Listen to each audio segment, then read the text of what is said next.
E você que tem a sua Bíblia junto com você, você pode estar acompanhando. A gente vai fazer várias leituras aqui, vários textos hoje. E hoje é um culto todo especial, como eu falei já no início, né? Porque Jesus ressuscitou, ele não ficou morto, ele ressuscitou, né? E Jesus, ele nos promete essa vida e uma vida em abundância. E eu lembro do pastor Oswaldo Mancebo Reis, ele sempre usava uma frase que dizia: a vida só é mais vida quando vivida com o autor da vida, Jesus Cristo, ele que dá vida e vida em abundância. E de fato a vida só é mais vida com Jesus Cristo, né? E nós queremos ver justamente esse texto de João 10:10, que é conhecido, né? Vai dizer: o ladrão não vem senão para roubar, matar e destruir, mas eu vim para que tenham vida e a tenham em abundância. Então é para isso que Jesus veio, ele veio para dar uma vida em abundância para mim e para você. E Jesus venceu a morte e só ele é capaz de nos dar essa vida em abundância, porque ele venceu a morte para nos dar essa vida. E olha só o que o Evangelho de João, no capítulo 5, no versículos 25 a 27, vai nos falar. Vai dizer o seguinte, João 5, 25 a 29, se você quiser acompanhar na tua Bíblia. Diz assim: em verdade vos digo que vem a hora, e agora é, em que os mortos ouvirão a voz do Filho de Deus, e os que o ouvirem viverão. Porque, como o Pai tem a vida em si mesmo, assim deu também ao Filho ter a vida em si mesmo, e deu-lhe o poder de exercer o juízo, porque é o Filho do homem. Não vos maravilheis disso, porque vem a hora em que todos os que estão nos sepulcros ouvirão a sua voz, e os que fizerem o bem sairão para a ressurreição da vida, e os que fizeram o mal para a ressurreição da condenação. Então, o João aqui, então, ele vai falar no seu Evangelho que vai chegar um momento que todos vão sair do sepulcro, todos vão ter uma vida, alguns para a vida e alguns para a condenação, infelizmente, de acordo com o que fizeram, aquele que fez o bem e aquele que fez o mal, diz aqui João. Mas o que eu quero destacar nesse texto é que está falando que aquele que ouvir a voz do Filho de Deus, que é Jesus, então esse vai ressuscitar para a vida. E Jesus morreu e ressuscitou para que hoje nós tivéssemos essa vida. Mesmo aqueles que já partiram, eles têm uma vida e podem ter a vida com Jesus, né? De acordo com aquilo que fizeram segundo o texto. 2 Coríntios 4,14 vai falar: sabendo que o que ressuscitou o Senhor Jesus, nos ressuscitará também por Jesus e nos apresentará convosco. E então aqui Paulo fala aos Coríntios que o próprio Senhor que ressuscitou a Cristo um dia vai ressuscitar a todos também por Jesus, né? Então aqui são textos que provam que nós temos uma vida a mais do que só neste mundo. E Paulo vai dizer que se a nossa vida fosse limitada somente neste mundo, nós seríamos os mais miseráveis dos homens. Em 2 Coríntios 15, 19 a 21, ele vai falar isso. Ele diz: se esperamos em Cristo só nesta vida, somos os mais miseráveis de todos os homens. Mas agora Cristo ressuscitou dos mortos e foi feito as primícias dos que dormem. porque assim como a morte veio por um homem, também a ressurreição dos mortos vem por um homem. Jesus, ele nos traz essa vida que ele promete. Ele venceu a morte, ele foi o primeiro a vencer a morte. A morte é o último inimigo que o homem tem que vencer, né? E ele venceu a morte. Ele morreu, foi sepultado, mas ressuscitou. E ele fez, como diz o texto, as primícias daqueles que dormem, aqueles que morreram. E assim, então, todos os que morreram também vão poder ressuscitar com Cristo. O inferno é considerado a segunda morte. Como tem a vida de um lado, nós temos a morte do outro. Nós temos sempre que equiparar os dois lados, né? E Apocalipse 20, 14 e 15 vai falar: e a morte e o inferno foram lançados no lago de fogo. Esta é a segunda morte. E aquele que não foi achado escrito no livro da vida foi lançado no lago de fogo. Então os dois lados da moeda, né? Aquilo que João, como nós lemos, falou que alguns iriam ressuscitar para a vida e outros então para a condenação, né? E aí diz aqui que aquele que não foi encontrado com o seu nome escrito no livro da vida, então esse foi lançado no lago de fogo, que é considerado a segunda morte. E o céu, então, é apresentado como uma nova vida. João 5:29, como nós lemos antes, vai dizer: e os que fizeram o bem sairão para a ressurreição da vida. Então, o céu é vida, tá? E o inferno é considerado pela Bíblia, então, a morte. Um dos requisitos, então, de entrada no céu é ter o seu nome escrito no livro da vida. Apocalipse 20, 12 ao 15 vai falar: e vi os mortos, grandes e pequenos, que estavam diante do trono, e abriram-se os livros. E abriu-se outro livro, que é o da vida. E os mortos foram julgados pelas coisas que estavam escritas nos livros, segundo as suas obras. E deu o mar os mortos que nele havia, e a morte e o inferno deram os mortos que neles haviam, e foram julgados cada um segundo as suas obras. E a morte e o inferno foram lançados no lago de fogo, então, que é a segunda morte, aqueles que não foram encontrados no livro da vida, foram lançados no lago de fogo. E é bem isto, eu estar com o meu nome escrito no livro da vida. E logo mais a gente vai saber como que funciona isso. E agora, com essa introdução, que na verdade é o pano de fundo de por que Jesus morreu e ressuscitou, que é para nos dar essa vida, a salvação, uma vida eterna, né? Então eu quero trazer o que é a Páscoa. E não poderíamos falar de Páscoa sem primeiro falar da primeira Páscoa que aconteceu. A Páscoa foi instituída por Deus em Êxodo 12.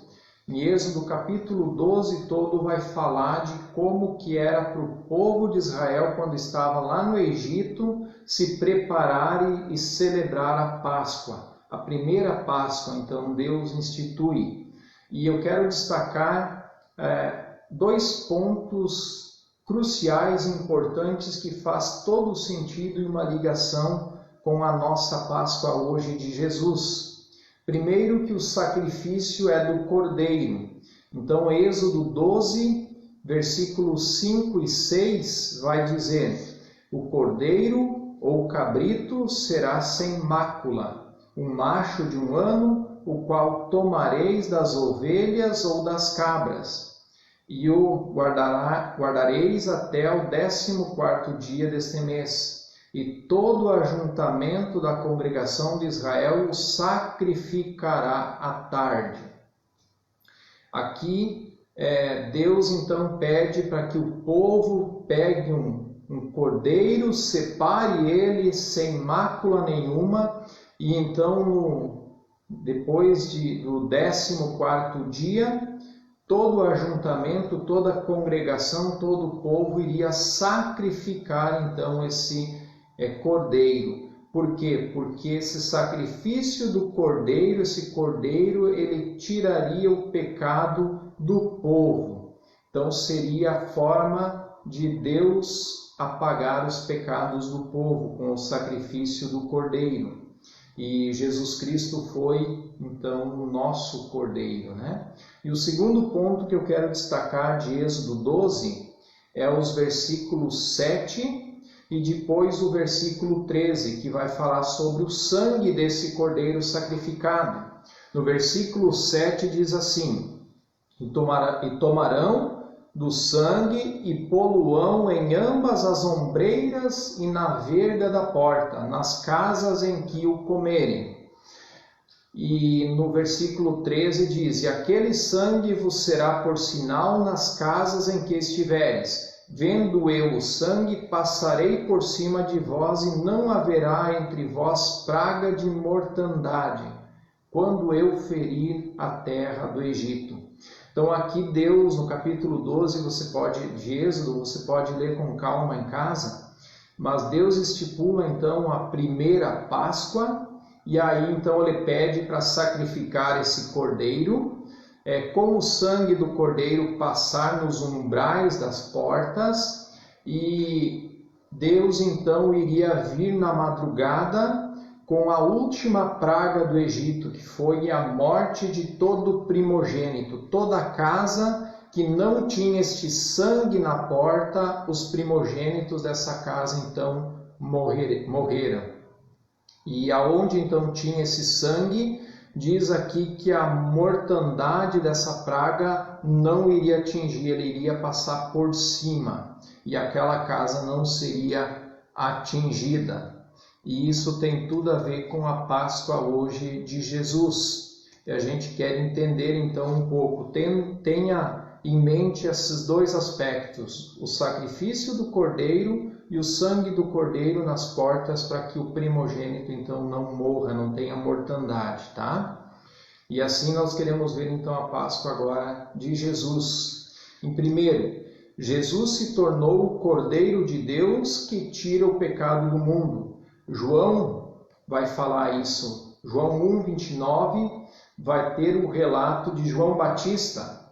Quando viu Jesus, diz: João viu a Jesus que vinha para ele e disse: Eis o Cordeiro de Deus que tira o pecado do mundo. João reconheceu e sabia da missão de Jesus, que Jesus era o Cordeiro que iria tirar o pecado do mundo. E por isso que hoje na Páscoa você pode comemorar na sua casa, com a sua família, e não precisou ir até a igreja levar uma ovelha para sacrificar por causa do teu pecado.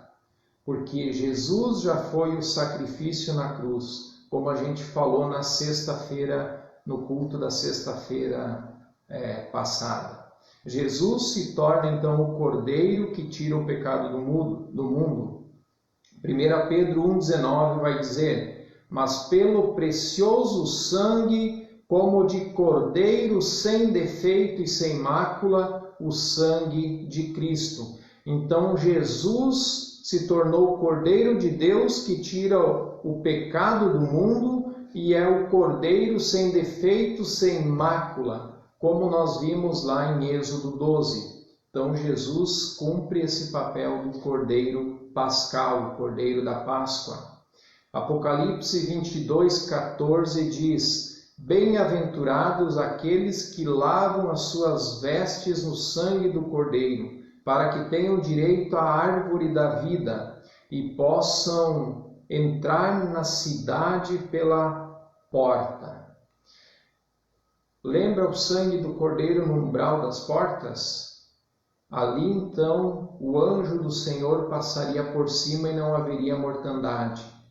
E agora aquele que está com o sangue do Cordeiro, o sangue de Jesus sobre a sua vida, E aqui Apocalipse usa uma expressão poética dizendo aquele que lavou as suas vestes, a sua roupa no sangue do Cordeiro, esse então vai ter direito à árvore da vida, esse não vai ter mortandade.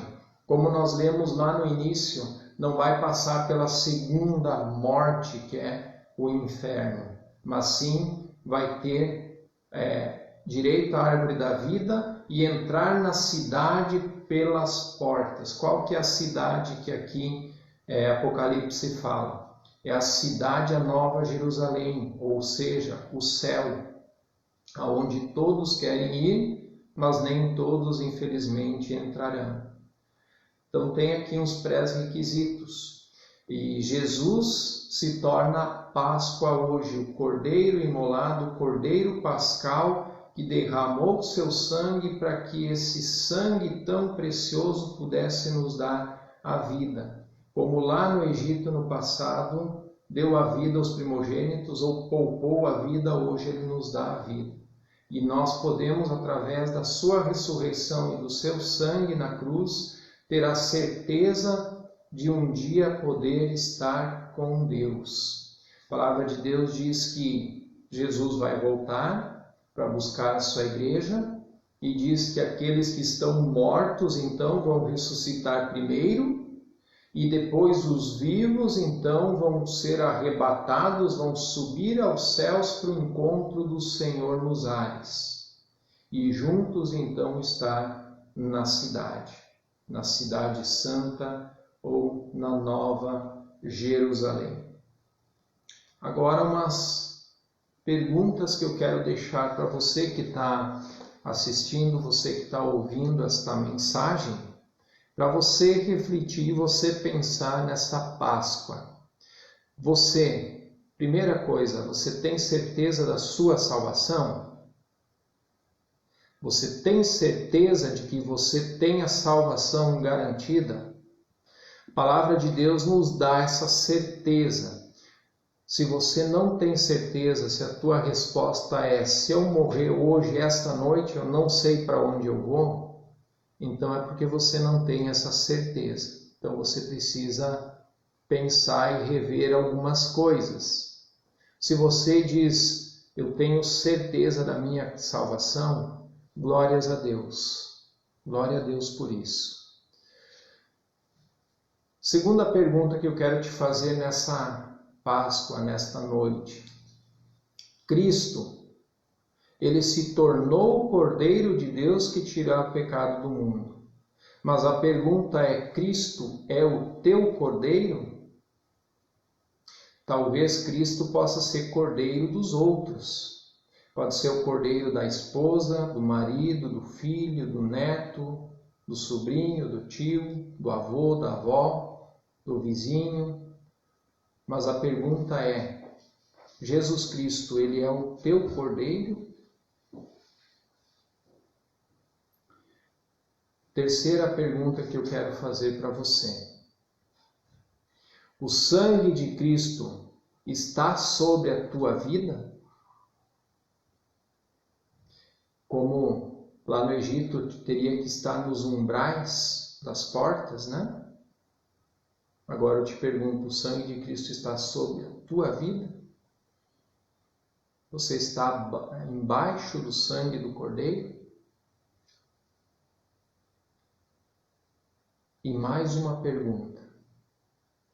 Teu nome está escrito no livro da vida?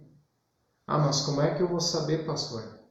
É Deus que tem esse livro? A gente pode saber. Eu sei se o meu nome está ou não no livro da vida. Para estar o meu nome no livro da vida, eu preciso fazer com que Jesus seja o meu Cordeiro. Eu preciso estar abaixo ou debaixo do sangue de Jesus. Assim eu posso ter a certeza da salvação. Você já entregou a tua vida a Jesus? Você já fez uma oração espontânea na tua casa, de coração, para Deus, dizendo, Senhor, Eu entendi por que Jesus teve que morrer numa cruz e ressuscitar. Eu entendi que ele veio para tirar o pecado do mundo. E eu entendi que ele veio para tirar o meu pecado também. E eu quero, Senhor, que tu escrevas o meu nome no livro da vida. Eu quero ter uma vida contigo, eu quero ter comunhão contigo. Eu quero aceitar a Cristo e o sacrifício que ele fez na cruz por mim também. E assim, com uma oração sincera, espontânea dessa forma, então você vai ter o teu nome escrito no livro da vida, você vai ter a salvação garantida.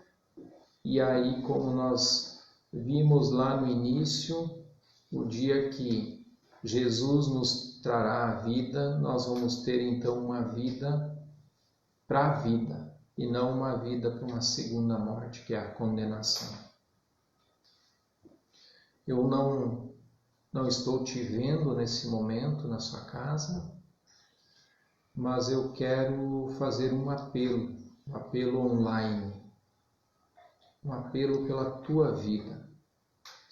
E você que não entregou ainda a tua vida para Jesus, você que entendeu que precisa de Jesus para ter a salvação, eu quero te convidar a fazer essa oração nesse momento.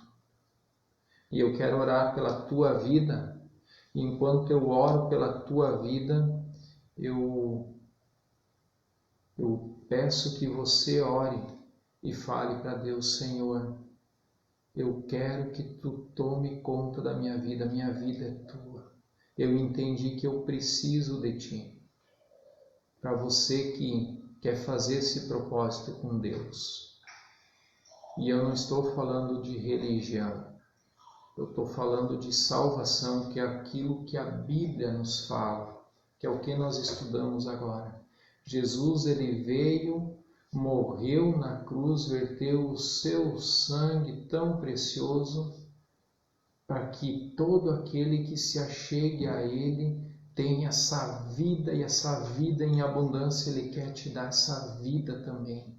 Ele quer ter comunhão contigo, ele quer mudar a tua história, ele quer mudar a tua vida, ele quer te dar vida eterna.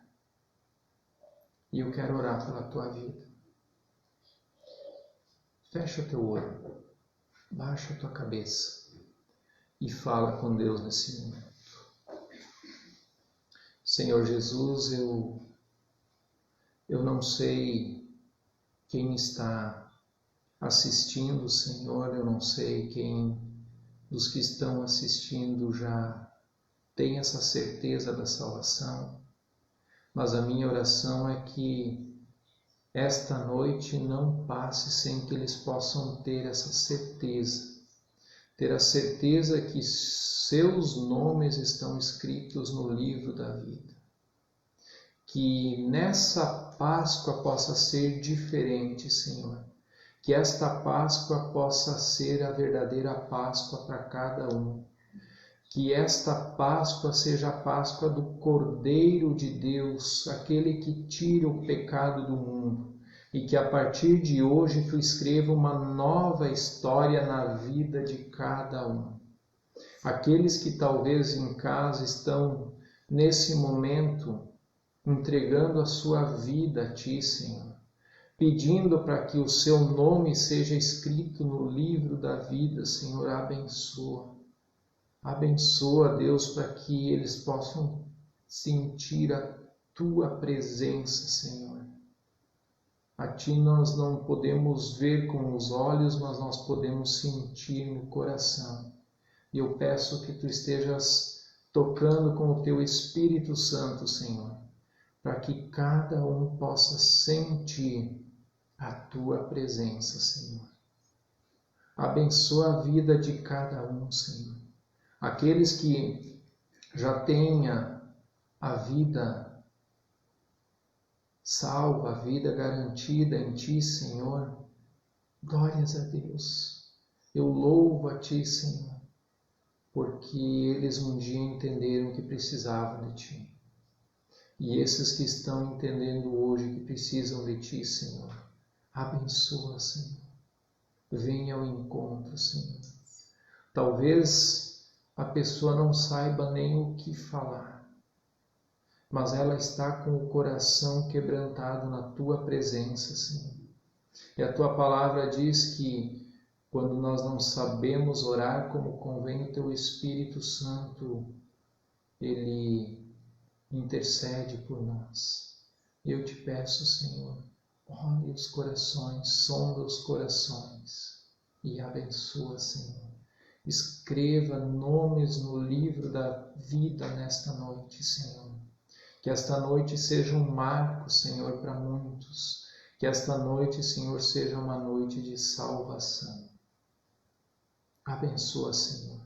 Em nome de Jesus. Essa é a minha oração. Abençoa, Senhor. Em nome de Jesus. Amém, amém e amém. Que esta Páscoa e em toda a sua vida, tudo isto que nós estudamos hoje tenha sentido. Que seja a Páscoa todos os dias na tua vida. Páscoa de salvação. Páscoa de vida. Uma Páscoa de ressurreição de Cristo, de esperança. Que Deus te abençoe em nome de Jesus.